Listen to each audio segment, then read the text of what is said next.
Congratulations, Mr. President.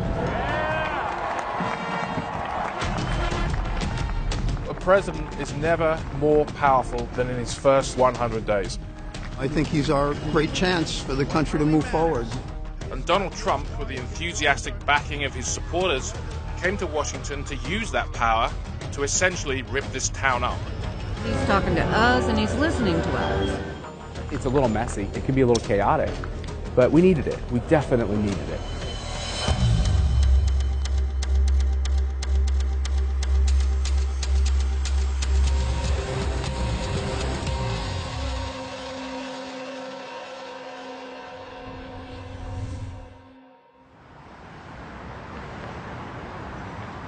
It's been the most intense period of government I've ever seen. I've been here like 17 years. This is the fourth presidency I've covered, and it's nuts. Protection of the nation from foreign... The Trump administration wanted to get a fast start. You've never seen so much paper on a president's desk. The list was dizzying. He pulled out of the Trans-Pacific Partnership trade deal. He feuded with the leaders of Mexico and Australia. He cancelled Obama-era environmental rules, and he opened the way to a transcontinental pipeline. The president never seemed to sleep, and everyone else struggled to keep up. Now we have to deliver. Enough all talk, no action. But it didn't take long for the forces of opposition to kick in. For his more complicated initiatives, Trump found it difficult to bend Washington to his will, partly because he didn't have a team in place. Max Stier is the foremost expert on presidential transitions. If Washington is a swamp, he lives right in the middle of it, and we spoke with him in January. Right now, not only are there absent deputy secretaries across the board, but you don't even have cabinet secretaries in a bunch of different agencies. It's a little bit like playing pickup ball versus playing for the Cleveland Cavaliers. You want your full-time players that get to learn to work together. Things really began to unravel when they got to the travel ban on residents of 7 predominantly Muslim nations. It's not a Muslim ban, but we were totally prepared. It's working out very nicely. Love, not hate. That's what makes America great.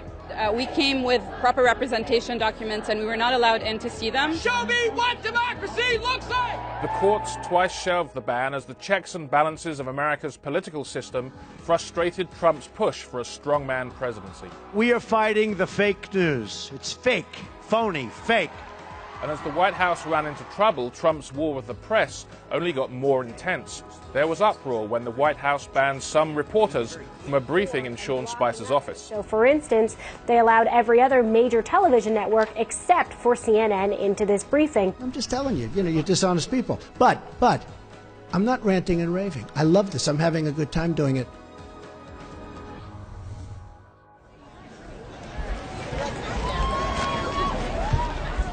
The first signs of vulnerability in the White House emboldened progressives. Hey, ho, ho! Misogyny has got to go! The Women's March was an amazing thing to witness. It exceeded all the organizers' expectations. You had this huge crowd filling the streets of Washington. It was so big, in fact, that they couldn't march because the parade route was filled up with so many people. We know this is just one moment. It's a moment to celebrate, really, but I want the girls to understand what activism looks like. The movement was a huge surprise. It shook Democrats out of the torpor and mourning they had endured since the defeat of Hillary Clinton. From that moment on, the party stood in near unanimous opposition to Trump. It really is incumbent upon the president to reach out to Democrats. He's done nothing but push us further and further and further away. With every executive order that he's issued so far, he is not trying to bring the country together, but further drive us apart.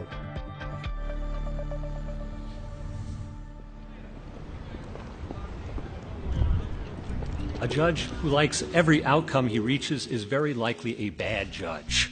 Amid the chaos and the uncertainty and the wild tweets from the president, they somehow managed to pull off a nearly flawless rollout of the president's pick for the Supreme Court, Judge Neil Gorsuch. He is the man of our country and a man who our country really needs. The fact that it was done so well made it much harder for Democrats to build a case against the judge. But such is Washington's division, the Republicans still had to change the rules to get him confirmed. So I'm not a lawyer, but I played one in a sketch. Kelly Ayotte is a person you'll see in the background of almost every picture of Neil Gorsuch on Capitol Hill. I spent 8 to 10 hours a day with him for about 100 days. She lost her job as a senator last November, but after being critical of Trump during the election, she got a surprise call from the White House. They wanted to know if she would be Gorsuch's guide through the confirmation process on Capitol Hill.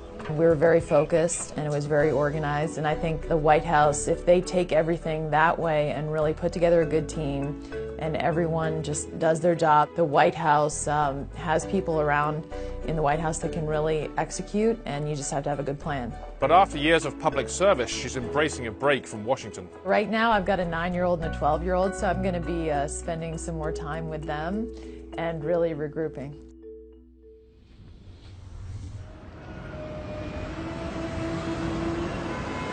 Mr. Speaker, the President of the United States. It was the kind of speech you would expect a president to give a few weeks into his administration, talking directly to the American people. Thank you very much. It got positive reviews from across Washington, even from some Democrats. I think in temperament during that speech, it was a vast improvement. A lot of members of Congress were expecting a spectacle, and he was on good behavior. But it only lasted for 18 hours. The White House couldn't keep it going. We had the return of Russia. And I did not have communications with the Russians. The furor around this untruth from Attorney General Jeff Sessions began the very next day. And it was a pattern that repeated itself over and over again. No matter how much the Trump administration tried to change the subject, things always turned back to Russia. The dots continue to connect Donald Trump and his team to having prior political, personal, and financial ties with Russia. And that includes investigating the nature of any links between individuals associated with the Trump campaign and the Russian government. It was a story that grew so big that other elements of the first 100 days that were important in their own right had a minuscule half-life. Trump responded to the focus on Russia with baseless tweets about how Barack Obama had supposedly tapped his phone in Trump Tower, and it seemed like it was a more diversionary tactic than anything else. You guys always interview. Meanwhile, it didn't help that the House investigation into Russia, led until March by California Republican Devin Nunes, descended into a political circus. You mean whenever there's something to report, we'll talk about it. But at the end of the first 100 days, we still don't know the answer to a key question. Did Trump aides conspire with Russia to defeat Hillary Clinton? And we may not know for a very long time. You've got Russia. If the president puts Russian salad dressing on his salad tonight, somehow that's a Russian connection.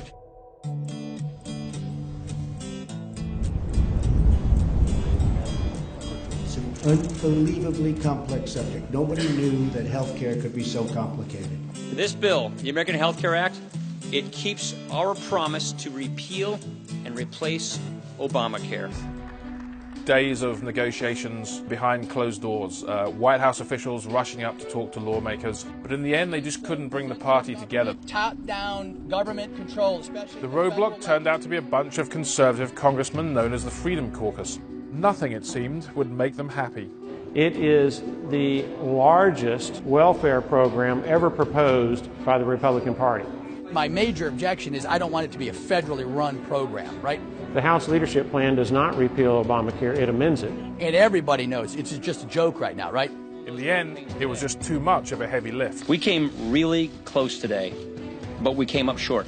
The political damage from pulling the bill from the floor was immense. The GOP, after all, had told its voters for years that the first thing it was going to do was repeal Obamacare. And the debacle has hurt Trump too. He was, after all, the guy that was going to use his business skills to do deals and be the ultimate closer. Trump's supporters are now pleading for time. He'll get better adapted to the environment. I mean, D.C. is tough. Give him time, you have a little bit of patience. You've seen that he's optimized the other tools, and it's just a matter of time before the legislative tool gets updated, and you'll start seeing more and more successes. But the outlook on Capitol Hill remains cloudy. The healthcare bill has settled into a kind of political purgatory, neither alive nor dead, and Trump has yet to impose his personality and political power on Washington.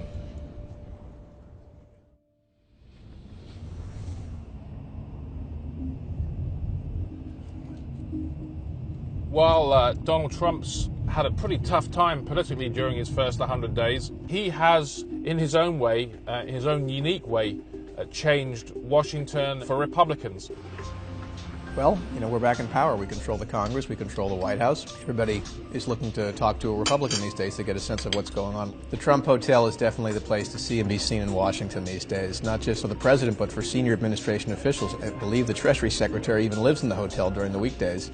But I was over there for a breakfast meeting recently, and you look around the dining room at every given morning, and I saw, Rudy Giuliani, Omarosa, and several other senior administration officials holding separate meetings at separate tables. There's not just a new man in the White House, there's thousands of people that come in that staff the agencies, that staff other areas of government, and thousands leave. So it really has a changeover in terms of kind of scenery in the social scene. Already people are talking about the midterms sort of looming up on the horizon. What's like the feeling among Republicans now? There's some concerns and frustrations, but I think overall there's still optimism. He's willing to look at a situation, see how it occurs, and then make a course adjustment if need be. And a good example of that would be Syria recently. He clearly did not want to intervene in Syria, but things changed.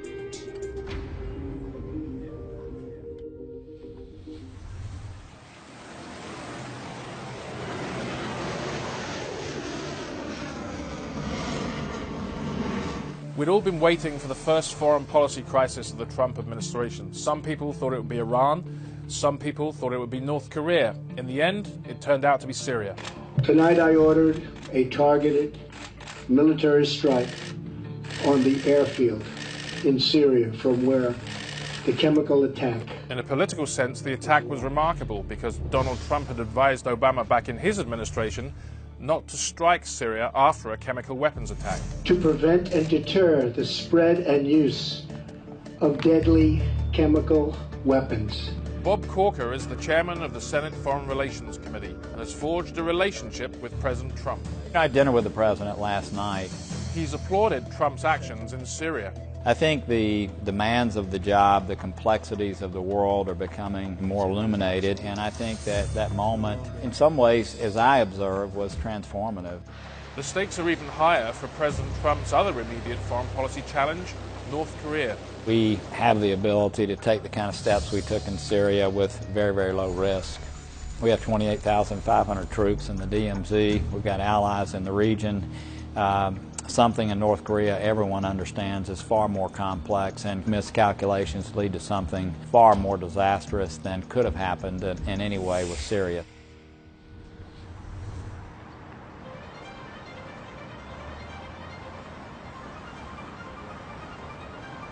So how's Trump doing amid the controversies, the bombs, the showdowns, the tweets? The president called the first 100-day standard ridiculous, but he also offered reviews like this. No administration has accomplished more in the first 90 days.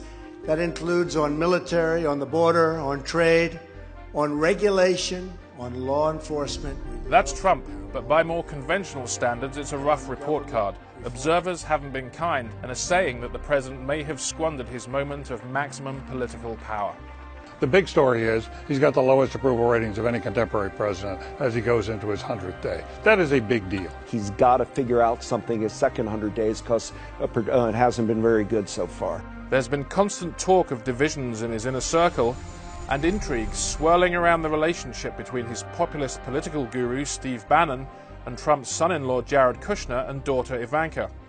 Chris Whipple has just published a book about how a strong chief of staff is vital for a successful administration. I would say that this White House is one of the most dysfunctional in modern history, and I think a lot of that is on Trump. I mean, it's just not clear who's in charge, and that way lies disaster. But Trump's defenders say judging him so early is unfair. The president has been successful, the argument goes, because he has kept faith with the people that sent him to the White House in the first place. I think they give him an A for effort. They know he's trying very hard, and they know it's going to be a long process. I mean, D.C. is not going to be changed in 100 days. I mean, what you're talking about is disrupting an institution that doesn't want to change. So the question is, does it matter that Trump had a rough first 100 days?